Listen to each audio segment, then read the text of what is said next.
A terceira dica é essa: aprenda a escrever artigos.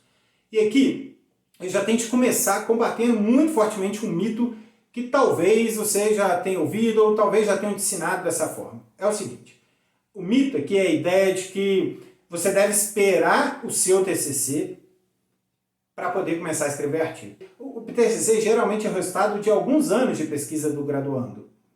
Então lá, claro, vai ter muito mais referência bibliográfica, um trabalho muito mais cuidadoso e etc. Faz todo sentido, à primeira vista, deixar para tirar um artigo de lá, depois que você defendeu o TCC e foi aprovado, aí você pega, ele é geralmente maior que um artigo, pega ele, adapta para um artigo e tenta alguma coisa. Certo? Não. Mas tá muito, pensa num trem errado. É isso aí, tá tudo errado isso aí. Por que tá errado? O mito, quem defende o mito do artigo no final do curso, ignora um fato muito simples. Você só aprende a escrever escrevendo arabolas. Você pode ficar lendo quantas bibliografias você quiser ao longo do curso inteiro. Depois que você sentar para escrever um artigo de filosofia, se você não tiver feito isso já, vai ser um desastre. Por que está errada essa ideia do mito do artigo no final do curso? Porque você precisa treinar para aprender a escrever artigo. Não adianta você estudar horrores, um mundo de conteúdo, para só depois ir lá escrever o primeiro artigo no final do curso. Sabe o que vai acontecer?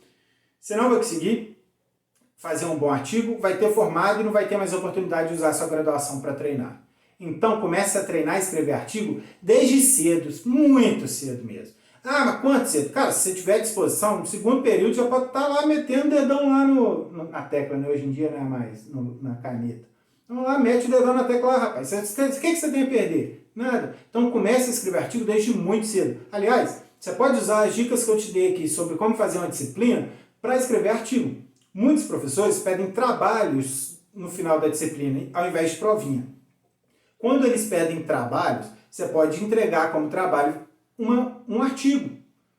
E você não fez a disciplina lendo todos os textos antes da aula, lendo bibliografia secundária, etc., você vai chegar no final da disciplina cheio de ideias, cheio de argumentos, porque você passou a disciplina inteira lendo e debatendo ideias de forma aprofundada. Então você vai estar transbordando de ideias e argumentos. Pega isso tudo e coloca em forma de artigo. Mas Sagi, vai dar errado, meu artigo não vai ficar publicado. Ora bolas, não é claro que não vai ficar publicado. Bom, se você conseguir publicar o primeiro artigo que você escrever, parabéns, você é foda pra chuchu. Mas você não precisa publicar agora. Você precisa treinar a escrever para poder publicar em breve. Então treina, escreve o artigo. Se não ficar publicado, não tem problema. O que importa agora é que o artigo passe na disciplina, né? E vai ser um trabalho aprovado na disciplina se for feito de forma cuidadosa e com base em todo aquele modo de fazer a disciplina que a gente conversou antes. Vai ser aprovado com certeza. Então faça o artigo, entregue para o seu professor. E aqui é um ponto muito importante.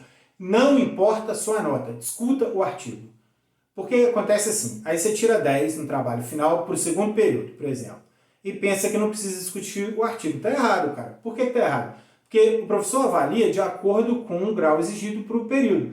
Mas você não está treinando a escrever artigo de segundo período, você está treinando a escrever artigo para publicar. Claro, você ainda está no segundo período, mas você já está treinando para publicar. Então o que você vai fazer? Tirou 10 no artigo? Ainda assim, vai lá na sala do professor e pergunta, olha, eu fiz esse artigo porque eu também estou treinando a escrever artigo.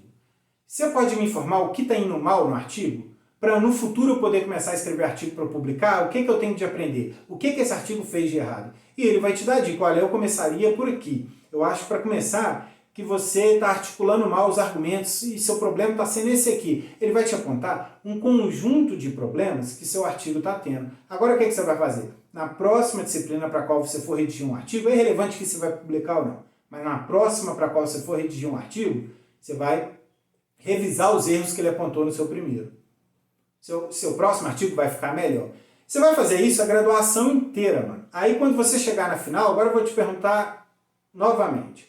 Quem você acha que vai estar melhor em escrever artigo quando chegar o momento de escrever o TCC? O final da graduação. O cara que treinou durante várias disciplinas da graduação inteira, ou o cara que deixou para escrever o primeiro artigo durante o TCC, após o TCC. Pergunta 2. Quem vai fazer um TCC melhor? A pessoa que treinou escrever artigo ao longo da graduação inteira, ou a pessoa que ficou lá, não vou escrever artigo não, vou esperar depois do meu TCC porque eu sou cuidadoso. Cuidadoso, não, vai dar errado o artigo do outro. Você vai escrever um excelente TCC, porque você treinou a graduação inteira. Você discutiu o seu artigo com professores e etc. Seu TCC, com toda certeza, vai ficar bem acima da média. Para finalizar, tem também um outro aspecto prático de escrever artigo, de treinar e escrever artigo, que é o seguinte: quem defende o mito do artigo no final do curso não te conta uma coisinha um pouquinho importante. Que muitos programas de mestrado exigem artigo como uma das etapas de avaliação. Agora minha pergunta: quem vai sair melhor nessa prova? Quem treinou escrever artigo a graduação inteira ou o cara que esperou para escrever o primeiro artigo no final da graduação? É claro que é quem treinou a graduação inteira. Então, treinar artigo vai aumentar ainda a probabilidade de você sair bem no mestrado.